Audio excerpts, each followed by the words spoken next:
Boris Johnson's time is up, or at least it should be. He has already received one fine for a party during lockdown, and several more are expected to be issued soon.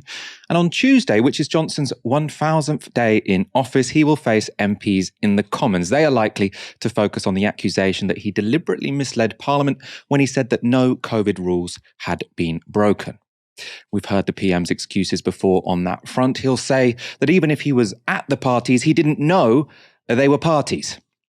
It was always ridiculous, and it's just got even harder to maintain. According to the Sunday Times, the event expected to create the biggest headache was on November 13th, 2020, to mark the exit of Lee Kane, the number 10 Director of Communications, which insiders say was instigated by Johnson. This wasn't a leaving drinks, said one source, until the Prime Minister arrived. This was the usual press office Friday evening wash-up drinks. Boris came fumbling over, red box in tow, and he gathered the staff around the press office table, which did have bottles of alcohol on it. He said he wanted to say a few words for Lee and started pouring drinks for people and drinking himself. He toasted him. A photographer is said to have been present throughout and is thought to have captured pictures of Johnson. If this turns out to be true, it will mean that not only did the PM break his own laws, but he encouraged others to break them as well. So far, though, Johnson has proved pretty Teflon with his own MPs. After all, these are the only people who can topple him.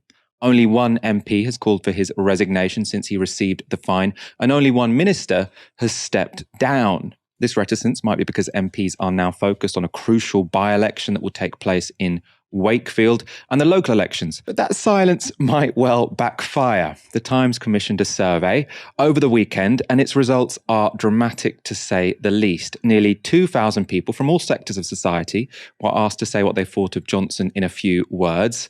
And this is the word cloud that emerged from their responses. So in case you haven't seen a word cloud before, the more a word is used, the larger it appears in the image. And the one which stands out here above all others is liar.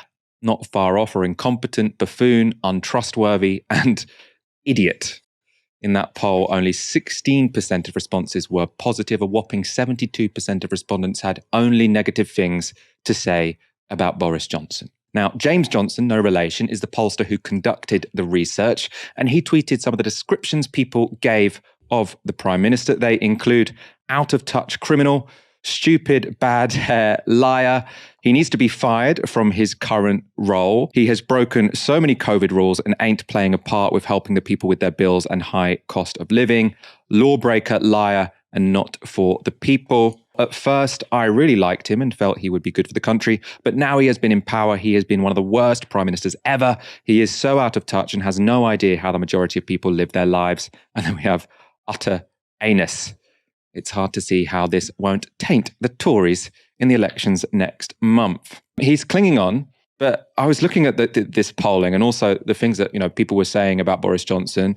This pollster James Johnson was saying, Labour voters used to call Boris Johnson a liar. That used to be something that, Tory voters just saw as a Labour attack. Now they are organically, without prompting, calling him a liar. Is it over for him? And also now it seems to be over for Rishi Sunak. What the hell are the Conservatives going to do? They are in a crisis, aren't they? Well, I worry about personalising this too much. The Prime Minister clearly thinks there are two kinds of people. There are the little people who must obey the laws that he makes, and there are him and his friends who can do as they please. And then minions have to kind of mop up the mess. Doctors and nurses left with poor equipment and reduced budgets to help any workers that Boris infected by having them serve drinks at his parties. We all know this about Boris Johnson. And Rishi Sunak was supposedly the kind of cleaner candidate. Well, now we know that he and his family hide money from the taxman perfectly legally in a system that they and their friends have set up while asking other people to pay on time or risk fines and prison. It turns out that this kind of split view, one law for us, another for you, is not unique to Boris Johnson at all. In fact, it's just what class society is.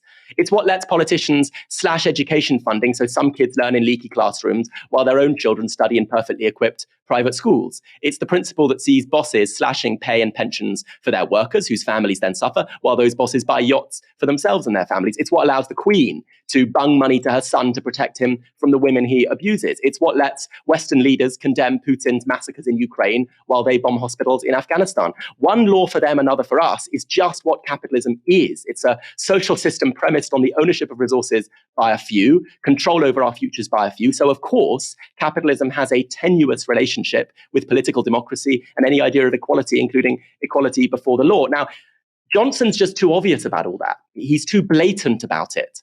And so he's almost proud of it. And so he may embarrass his party.